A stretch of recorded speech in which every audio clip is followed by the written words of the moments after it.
L'immigration, opportunité ou menace pour le marché du travail? L'impact de l'immigration sur le marché du travail est un sujet récurrent dans les médias, notamment en cas de contexte économique fragile ou d'élection. Certains pensent que l'arrivée d'immigrés représente une menace pour l'emploi, alors que d'autres y voient une opportunité pour l'économie. Définissons d'abord le terme « immigré ». En France, une personne est immigrée lorsqu'elle est née étrangère, dans un pays autre que la France, et qu'elle vit sur le territoire. Le marché du travail, quant à lui, est organisé autour de l'offre et de la demande. L'offre représente toutes les personnes qui souhaitent travailler et la demande, le nombre d'emplois proposés par les entreprises. Plus l'offre est supérieure à la demande, plus le chômage est important.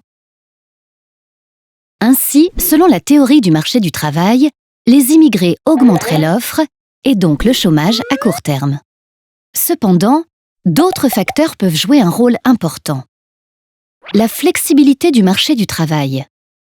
Lorsque le marché du travail est flexible, les salaires s'adaptent plus facilement à l'augmentation de l'offre. En effet, lorsque l'offre augmente, les salaires auraient tendance à baisser car les entreprises n'auraient pas de difficulté à recruter, même si le salaire est moins attractif.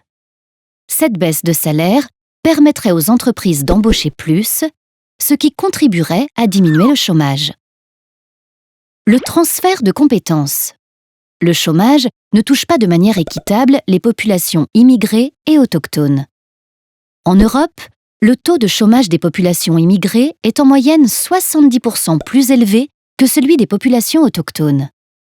Cela s'explique notamment par le fait que les compétences ne sont pas toujours transférables.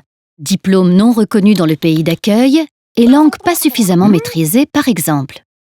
Ou par la discrimination à l'embauche, c'est-à-dire le fait de favoriser un autochtone à un immigré alors qu'ils ont les mêmes compétences. Ainsi, les personnes immigrées sont souvent orientées vers des emplois peu, voire non qualifiés. La désertion de certains secteurs. Malgré le chômage, de nombreux emplois restent vacants. Par exemple, dans le secteur du service à la personne ou du bâtiment, car ils n'intéressent généralement pas les autochtones. Les populations immigrées permettent en partie de combler ce manque de personnel. Et la consommation. Lorsqu'une personne immigrée arrive sur un territoire, elle fait fonctionner l'économie car elle consomme des biens et des services, notamment pour se loger et se nourrir. Pour répondre à ces besoins, les entreprises locales peuvent augmenter leur production, ce qui a un effet positif sur l'emploi. Cela est cependant moins vrai si ces besoins sont comblés par des importations.